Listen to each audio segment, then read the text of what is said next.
2024 के पहले 4 महीनों में हमारे देश में 7,40,000 साइबर क्राइम कंप्लेंट्स दर्ज हो चुकी हैं। Investment scam, sextortion, digital arrest और दूसरे फ्रॉड से करीबन 1,800 करोड़ रुपए लूटे जा चुके हैं सिर्फ जनवरी और अप्रैल के महीनों के बीच में। ये सिर्फ ऑफिशियल आंकड़ों की बात कर रहा हूं बाय द वे, जो national cyber crime reporting portal में दर्ज हुई है, जिसे मिनिस्ट्री ऑफ होम अफेयर्स चलाती है। असल में ये ऑनलाइन फ्रॉड की जो समस्या है, इसने एक भीषण रूप धारण कर लिया है और कल आपको या मुझे भी अपने चपेट में ले सकती है। Indian cyber crime coordination centre या I4C के अनुसार मई 2024 में हर दिन 7,000 साइबर क्राइम कंप्लेंट्स रजिस्टर हो रही है। हर दिन 7,000 कंप्लेंट्स। यह आंकड़ा 2021-2023 के तुलना में 113% ज्यादा है। इन सारे क्राइम्स में पैसा मेन मोटिव होता है। 85% केसेस में कहीं ना कहीं किसी न किसी रूप में ऑनलाइन फाइनेंशियल फ्रॉड हो रहा है। पिछले 5 सालों में फाइनेंशियल फ्रॉड्स करीबन 1,000% बढ़ी हैं। 2023 में 1 लाख इन्वेस्टमेंट स्कैम्स रिपोर्ट किए गए। मार्केट में नया जो स्कैम आया है, डिजिटल अरेस्ट, उससे 120 करोड़ रुपए लूटे जा चुके हैं। ट्रेडिंग स्कैम का तो अलग ही जोन चल रहा है। अनुमान है 1,500 करोड़ रुपए का चूना लग चुका है लोगों का वहां। और एक बार ऑनलाइन स्कैम में आपका पैसा गया तो मिलना वापस बहुत ही मुश्किल होता है। 10% से भी कम केसेस में पुलिस आपकी मदद कर पाती है, आपका पैसा लौटा पाती है। शायद इसीलिए और शर्म के मारे बहुत सारा ऑनलाइन फाइनेंशियल फ्रॉड जो हो रहा है हमारे देश में, उसे रिपोर्ट भी नहीं किया जा रहा है। यह फ्रॉड्स अक्सर हमारी लापरवाही की वजह से भी होता है। जैसे कि व्हाट्सएप पर लिखा शब्द जो होता है, हम उसे भगवान का उपदेश मान लेते हैं कि व्हाट्सएप पर लिखा है, ठीक ही लिखा होगा। या रातों रात पैसा डबल करने की स्कीम में इन्वेस्ट करने के लालच में हम पैसा डाल लेते हैं। और बहुत बार आपकी गलती ना भी हो सकती है। क्यों? जैसे फ्रॉडस्टर्स आपका इंफॉर्मेशन, बायोमेट्रिक डेटा चुरा कर आधार इनेबल्ड पेमेंट सिस्टम या AEPS से पैसा निकाल सकते हैं और आपको खबर तक ना होगी।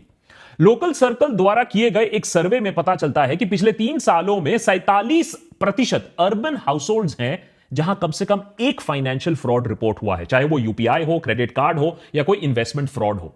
23,000 लोगों का ये जो सर्वे है, इसमें यह पाया गया कि क्रेडिट कार्ड पर अक्सर अनऑथराइज्ड चार्ज किया जाता है या फिर UPI में QR कोड से पेमेंट मिलने के बजाय से पेमेंट हाथ से निकल जाता है। हर दिन क्रिमिनल्स नया नया टेक्निक निकालते हैं हमें लूटने के लिए।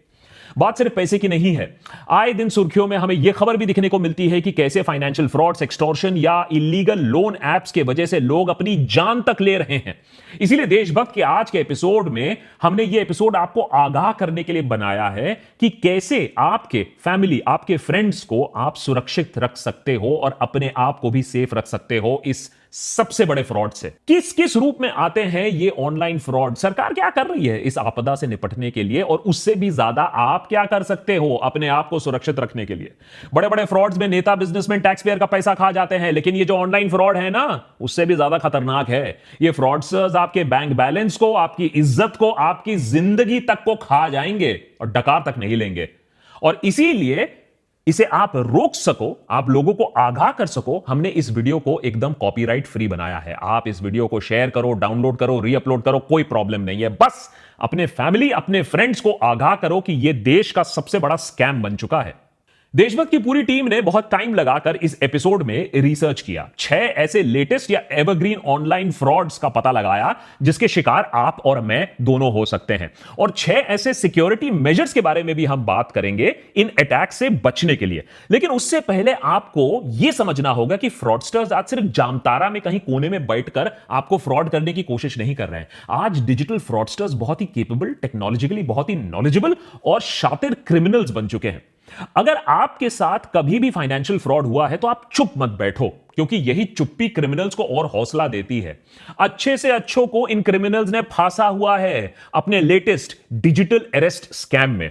मिलिए SP ओसवाल से, chairman and managing director of Vardhman group. आपको लगेगा कि अरे इतना पैसा इनके पास, इतना तजुर्बा है। 82 साल की उम्र में ओसवाल साहब को कोई बुद्धू तो बना नहीं सकता है, लेकिन इनके साथ हुआ 7 करोड़ रुपए का फ्रॉड। जब एक गैंग ने इनके ऊपर एक फेक केस किया, एक फेक वर्चुअल कोर्ट रूम में fake chief justice of India DY Chandrachud के साथ केस की सुनवाई कराई, फेक डॉक्यूमेंट्स क्रिएट करवाए और ओसवाल को 2 दिन तक डिजिटल अरेस्ट में रखा। सुप्रीम कोर्ट से जो फेक डॉक्यूमेंट्स आए, जो ओसवाल को भेजे गए थे उनमें सुप्रीम कोर्ट का एम्बलम, उसका बार कोड, उसका डिजिटल सिग्नेचर सब एकदम असली कोर्ट डॉक्यूमेंट से मेल जोल खाते थे। ओसवाल ने नोटिस का पालन करते हुए अलग अलग अकाउंट्स में 7 करोड़ रुपए जमा कर दिए। चलो, बिजनेसमैन को उल्लू बनाया, लेकिन साइंटिस्ट को भी। मध्य प्रदेश के इंदौर में डिपार्टमेंट ऑफ एटॉमिक एनर्जी में काम कर रहे साइंटिस्ट को फ्रॉडस्टर्स ने डिजिटल अरेस्ट किया, 71 लाख रुपीस उनसे लूट लिया। नोएडा में 79 साल के रिटायर्ड मेजर जनरल के साथ भी यही हुआ। 5 दिनों तक डिजिटल अरेस्ट, 2 करोड़ रुपए उनसे ऐंठ लिए गए। नोएडा में ही एक डॉक्टर पूजा गोयल को फ्रॉडस्टर्स ने डिजिटल अरेस्ट किया, इस आरोप में कि उनके नंबर से अश्लील वीडियो सर्कुलेट हो रहे हैं। 60 लाख रुपए उनसे भी ऐंठ लिए। तो एक बात तो क्लियर है कि फ्रॉडस्टर्स कोई स्पेसिफिक किसी को टारगेट नहीं कर रहा है, कोई टीजी नहीं है। सीनियर गवर्नमेंट ऑफिसर हो सकता है, रिटायर्ड गवर्नमेंट ऑफिशियल हो सकते हैं, बिजनेसमैन, डॉक्टर, यहां तक कि पीजी स्टूडेंट्स तक को बख्शा नहीं गया है इन ऑनलाइन स्कैम से। फॉर एग्जाम्पल, अहमदाबाद में 27 साल की महिला को सेंट्रल एजेंसीज के अफसरों ने फोन कर कर बताया कि उनके नाम का एक पार्सल है जिसमें ड्रग्स पाए गए हैं और उनके खिलाफ एक्शन होने वाला है। डिजिटल अरेस्ट के दौरान एक सीबीआई ऑफिसर ने उन्हें अनड्रेस करने को कहा जिससे उनके बर्थ मार्क्स को आइडेंटिफाई किया जा सके। साथ ही साथ उनके सारे पैसे फ्रॉडस्टर्स ने ट्रांसफर करवा लिए। तो इतना कॉन्फिडेंस आ चुका है आजकल ये ऑनलाइन फ्रॉडस्टर्स में। डिजिटल अरेस्ट उस साइबर क्राइम टेक्निक का नाम है जहां फ्रॉडस्टर्स वीडियो कॉल के जरिए लॉ इन्फोर्समेंट एजेंसी के अफसर बन के आपके सामने आते हैं। आपका क्राइम कुछ भी हो सकता है, लेकिन 2 बहुत कॉमन क्राइम्स आजकल हमें दिखने को मिलते हैं। आपके नाम का पार्सल, उसमें ड्रग्स मिला है, या फिर आपके नाम से रजिस्टर्ड मोबाइल फोन जिससे इलीगल काम हुआ है, फिरौती हुआ है, टेररिज्म हुआ है, या ऑब्सीन मटेरियल सर्कुलेट हुआ है आपके नंबर से जो आधार से लिंक्ड है। अगर विक्टिम इस बात को मान लेता है तो फेज 2 डिजिटल अरेस्ट, जहां आपको अपने घर में कैद कर दिया जाता है और आपको अपने डिवाइस के सामने होना होता है। आपके डिवाइस का कैमरा बंद नहीं किया जा सकता है।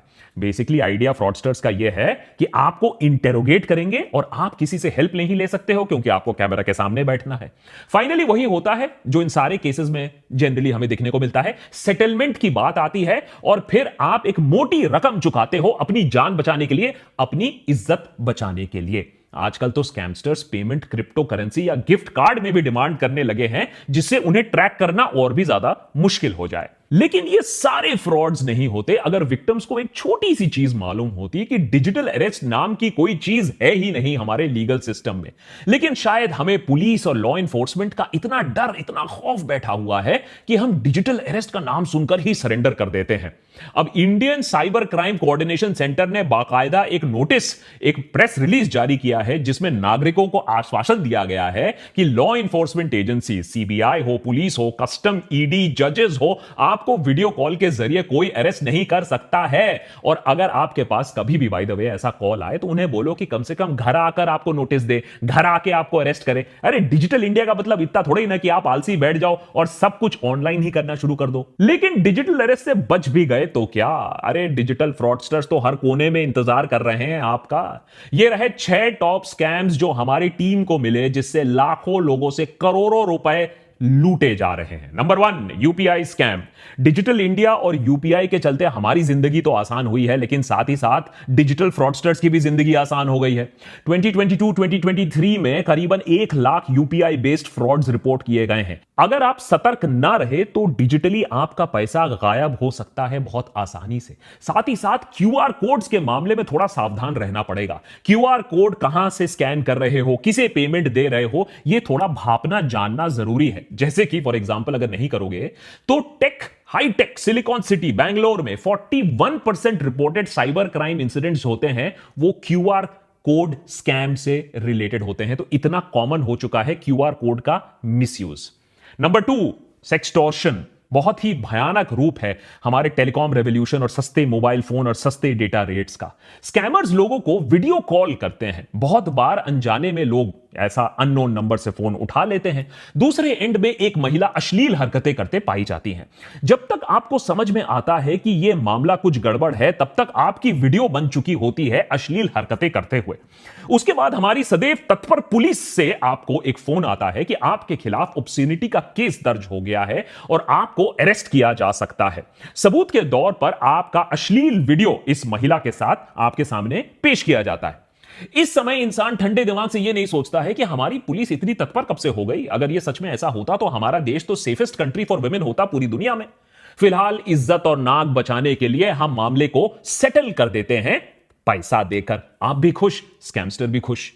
तीसरा बड़ा फ्रॉड, टेलीग्राम फ्रॉड। घर बैठे बैठे पैसा किसको कमाना नहीं अच्छा लगता? क्यों एडिटर है? आजकल एडिटर बोल रहा है कि अरे सीधा फाइल घर ही भेज दो, घर में बैठ के एडिट कर दूंगा, ऑफिस आने की क्या जरूरत है? लेकिन ऐसे स्कीम ना बहुत ही चौंका देने वाले हैं, और ऐसे स्कीम जो ऑफर करते हैं वो फ्रॉड ही होते हैं। पहला होता है व्हाट्सएप पर आपको एक जॉब ऑफर आता है। उसके बाद टेलीग्राम ग्रुप में आपका नाम ऐड कर दिया जाता है, जहां आपको बिग बॉस की तरह अलग अलग टास्क दिए जाते हैं। जैसे सोशल मीडिया प्लेटफॉर्म्स पे जाओ, वीडियो को देखो, व्यूज बढ़ाओ, लाइक करो वीडियोस को। पहले आपको आपके काम के लिए छुट्टर पैसे, थोड़ा बहुत पैसे भी मिल जाएंगे, आपका ट्रस्ट बढ़ जाएगा। फिर किसी कारण हेतु, जैसे कि ट्रेनिंग की है या फिर आपको ज्यादा बिजनेस मिलेगा, उस एक्सक्यूज पे आपको उल्टा पैसा जमा करना होता है। एक बार आपने मोटी रकम जमा की, बंदा गायब आपके पैसे के साथ। नंबर 4, एआई की दुनिया बहुत चकाचौंध है। मानवता एवोल्यूशन की अगली पायदान पर चढ़ रहा है एआई के साथ। क्रिमिनल्स ने बोला हम क्यों पीछे हट जाएं, तो उन्होंने भी एआई की मदद से लोगों को अब गधा बनाना और उनसे पैसा निकालना सीख लिया है। किसी के बेटे का एक्सीडेंट हो गया है, वो हॉस्पिटल से कॉल कर रहा है, पैसे की गुहार लगा रहा है, कैसे मना करोगे आप? किसी की बेटी को पुलिस ने होटल के रूम से नग्न अवस्था में अरेस्ट कर लिया है, और अगर आपको बचाना है अपनी बेटी को तो सेटलमेंट के पैसे निकालो अभी के अभी। आपको उसकी आवाज तक सुनाई दे रही है फोन पर, पीछे मदद मांग रही है वो। अगर वो घर पर बैठकर टीवी ना देख रही होती तो आप बात मान भी लेते, आप पैसे दे भी देते। कुछ लोग बच गए, लेकिन लाखों पेरेंट्स ने, लाखों रिश्तेदारों ने पैसा ऐसे निकाला है। और जो आवाज उन्होंने सुनी होती है, जिस पर विश्वास करके वो पैसे निकालते हैं, वो असली, ऑलमोस्ट असली ही आवाज होती है। सॉफ्टवेयर की मदद से, एआई की मदद से आप आज के डेट में किसी की आवाज को कॉपी कर सकते हो और फिर उस आर्टिफिशियल आवाज से कुछ भी बुलवा सकते हो। मिशन इंपॉसिबल में टॉम क्रूज ये सालों से करते आए हैं, लेकिन अब क्रिमिनल्स रियल लाइफ में ये कर रहे हैं एआई की मदद से, और आपको लूट रहे हैं। Number 5, link based cheating. देखिए, हर स्कैम को एआई की जरूरत नहीं है, कटिंग एज टेक्नोलॉजी की जरूरत नहीं है। कभी कभी हमारी जो कमजोरी होती है, फ्रॉडस्टर्स के लिए सबसे बड़ा वरदान वही होता है, ह्यूमन वीकनेस। जैसे हमारा लालच, सबको चाहिए एक फ्री में प्राइज, और व्हाट्सएप पर जो कुछ आता है वो तो 100% ट्रू होता है। तो व्हाट्सएप पर आ गया एक लिंक, आपने उस लिंक को क्लिक कर लिया और लिंक में मिला आपको एक शानदार प्राइज। फ्री बस फ्री सुनकर आपकी तो लार टपक गई। अब ये फ्री प्राइस के लिए आपको थोड़े डिटेल्स भरने, आपका एड्रेस भरना है, आपका आईडी प्रूफ भरना है, और कभी कभी प्राइस इतना बड़ा हो सकता है कि उसके लिए आपको अपना सारा बैंक डिटेल भरना हो, थोड़ा टैक्स का पैसा देना हो, शिपिंग का फी भी भरना हो। ये सारा पैसा आपने दिया, प्राइस आपको कभी मिला नहीं, और पैसा जो था वो भी निकल गया। और अगर ज्यादा अनलकी हुए तो बैंक का पासवर्ड भी दे दिया, तो बैंक अकाउंट भी खाली। Number 6, OTP scam. सरकार ने स्कैम्स को रोकने के लिए और आपको बचाने के लिए 2FA बहुत जगह कंपलसरी कर दिया है। 2FA यानी 2 फैक्टर ऑथेंटिकेशन, यानी आपके फोन पर ओटीपी के बिना कुछ भी प्रोसेस नहीं होगा। अब फ्रॉडस्टर्स फिर से एक कदम आगे, ओटीपी के पीछे पड़ जाते हैं, उसे निकालकर आपके बैंक अकाउंट, डिजिटल वॉलेट्स और दूसरे सेंसिटिव इंफॉर्मेशन को एक्सेस करने की कोशिश करते हैं। इसीलिए वो आपको आपके फोन में बैंक अकाउंट रिप्रेजेंटेटिव बनकर आ जाते हैं, ई कॉमर्स साइट ऑपरेटर बनकर आ जाते हैं, अक्सर सरकारी अफसर बनकर आपको फोन कर देते हैं। अब आप ये नहीं सोचते हो कि सरकारी दफ्तर में अफसर ना मिला, लेकिन सरकारी अफसर आपको फोन पर आकर आपसे सारी इंफॉर्मेशन ले रहा है? आप भी दे देते हो, हाँ ठीक है सरकारी अफसर है, बिना सोचे समझे आपने ओटीपी दिया और आपके पैसों का हो गया स्वाहा। इन स्कैम से आपका कितना नुकसान हो सकता है, देश के नागरिकों का कितना नुकसान हो सकता है, आप सोच भी नहीं पाओगे। फॉर एग्जाम्पल मैं आपको बताता हूं, 2014 से लेकर 2023 के बीच में इंडियन बैंक्स में 65,000 फ्रॉड केसेस डिटेक्ट किए गए। 4.65 लाख करोड़, जी हां 4.65 लाख करोड़ का घपला हुआ करीबन 10 सालों में। आज बैंकिंग रेगुलेशंस और सॉलिड हो रही हैं तो ये स्कैम्स थोड़े कम हो रहे हैं, लेकिन उधर डिजिटल फ्रॉड्स और भी ज्यादा बड़े हो रहे हैं। तो सोचिए 5 लाख करोड़ तक हम बात कर रहे हैं, पोटेंशियल है ऐसे स्कैम्स का। तो सरकार इस सब मामले में क्या कर रही है? देखिए, गंभीरता तो है सरकार की तरफ से, ऐसी बात नहीं है, सरकार रिकॉग्नाइज कर रही है ये एक प्रॉब्लम है, लेकिन ग्राउंड पर एक्शन इतना नहीं है कि फ्रॉड्स कम हो जाए या फ्रॉडस्टर्स के दिलों में कोई खौफ हो। सरकार ने एक ऑनलाइन सस्पेक्ट रजिस्ट्री लॉन्च की है जिसमें 12 लाख साइबर क्रिमिनल्स का डेटा स्टोर्ड है। इस रजिस्ट्री को states, union territory, central investigating agencies, intelligence agencies इस्तेमाल कर सकती हैं साइबर क्राइम को कंट्रोल करने के लिए। उधर national cyber crime reporting portal NCRP के जरिए साइबर क्राइम रिपोर्टिंग और रेजोल्यूशन को बेहतर बनाने की कोशिश की गई है। एनसीआरपी को अभी हर दिन 67,000 कॉल्स आती हैं साइबर क्राइम रिलेटेड क्वेश्चन से। तो सोचिए, लोगों में भी इतना डर है अभी कि इस हेल्पलाइन में लोग फोन करके पता लगा रहे हैं कि उनके साथ भी फ्रॉड हुआ है या नहीं। और Indian cyber crime coordination centre I4C ने अभी तक 2,800 करोड़ डिफ्रॉडेड मनी है, ये जो स्कैम्स का पैसा है, ये वापस दिया है करीबन 8.5 लाख विक्टिम्स को। तो कहीं ना कहीं एक शुरुआत की गई है, लेकिन इस शुरुआत से ज्यादा कुछ नहीं हो पाएगा जब तक ना आप इसमें साथ दोगे। कैसे? सबसे पहले तो आप एक काम करो, अगर आपके साथ कभी भी साइबर क्राइम हुआ है तो आप इमीडिएटली इसे रिपोर्ट करो। www.cybercrime.gov.in ये एक ऑफिशियल पोर्टल है जहां आप इसको रिपोर्ट कर सकते हो। सरकार आपकी मदद कर सकती है। आप 1930 पर फोन कर सकते हो, नेशनल साइबर क्राइम हेल्पलाइन है। लेकिन किंतु परंतु अगर आप चाहते हो कि बात रिपोर्टिंग तक ना आए, बात सरकार तक ना पहुंचे, फिर बात गुहार तक ना आए कि भैया आप बोलो कि मेरा पैसा किसी तरीके से लौटा दो, तो आपको ही चौकस रहना होगा। हाल ही में एक खबर वायरल होती है। मुंबई में एक ऑटो में एक पुलिस ऑफिसर घुस आता है सडनली और एक महिला से 50,000 रुपए की मांग करता है। महिला का गुनाह क्या है कि वो ऑटो में बैठकर वेप कर रही थी। देखिए, स्मोकिंग वेपिंग तो वैसे में अच्छी बात नहीं है, लेकिन सवाल यह है कि यह बिना यूनिफॉर्म का ऑफिसर कौन है, 50,000 का डिमांड क्यों कर रहा है। महिला ने सोचा कुछ तो गड़बड़ है, ये ऑफिसर नहीं है। उसने वीडियो बनाना शुरू कर दिया और वीडियो बनते देख पुलिस वाला वो भाग निकला। अब खबर यह आ रही है कि उस पुलिस वाले को अरेस्ट कर लिया गया है जो फेक ऑफिसर था। कहने का मतलब यह है कि आपको प्रोएक्टिव रहना होगा। ये डर के नहीं बैठो कि पुलिस का नाम जैसे ही सुना है एडिटर जैसे, हां, डर के नहीं बैठना, आपको डरना नहीं है। 90% केसेस में साइबर फ्रॉड में पैसा वापस नहीं मिलता, याद रखिए। तो डर गए, जो डर गया वो मर गया। हां, अगर बैंकिंग चैनल से पैसा आपका निकलता है तो तुरंत बैंक को जाकर रिपोर्ट करो। अगर बैंक की नेग्लिजेंस की वजह से आपका अकाउंट कॉम्प्रोमाइज हुआ है तो बैंक आपको पूरा पैसा वापस देगी। लेकिन याद रखिए, अगर अनऑथराइज्ड ट्रांजैक्शन 7 दिन बीत चुके हैं और उसके बाद जाकर आपने रिपोर्ट किया तो बैंक की लायबिलिटी काफी कम हो जाती है। फिर बैंक की पॉलिसीज ही काम आएंगी, सरकार आपको वहां मदद नहीं करेगी। तो सबसे पहले तो चौकस रहना होगा ट्रांजैक्शन को लेकर, अगर आपके ऊपर कोई धमक रहा है उसको लेकर। Point number 2, prevention is the best cure. अरे सीधा सीधा प्रिवेंशन करो। Have an apple a day.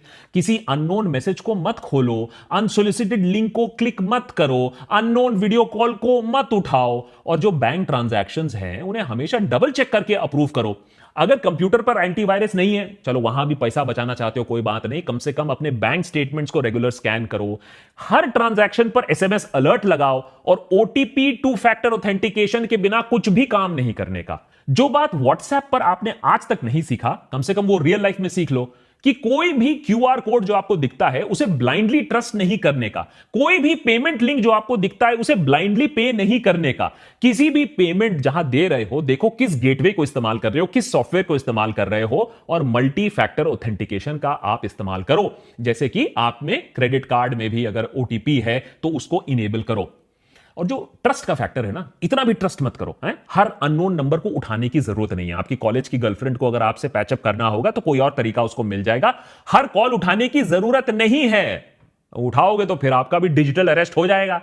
और अगर पार्सल में ड्रग्स निकले तो इमीडिएटली फोन काटो और जिस कंपनी से वो फोन आया था ड्रग वाला, उस पार्सल कंपनी को खुद फोन करो और पता लगाओ कि कहां भैया तुम्हारा थाईलैंड में ड्रग पकड़ा गया है। सरकार इतने सालों से हर चीज के लिए आधार मांगती आई है। बर्थ से लेकर डेथ सर्टिफिकेट के लिए, बैंक अकाउंट खोलने से टॉयलेट जाने के लिए आधार की जरूरत होती थी। लेकिन अब नया फॉर्मूला यह है कि आपको अपना आधार नहीं दिखाना है। जी हां, पहले दिखाना था, अब आपको नहीं दिखाना है, क्योंकि आपका आधार नंबर से ही आपके ऊपर फ्रॉड हो सकता है। तो जितना अपना डेटा प्रोटेक्ट कर सको उतना डेटा प्रोटेक्ट करके रखो।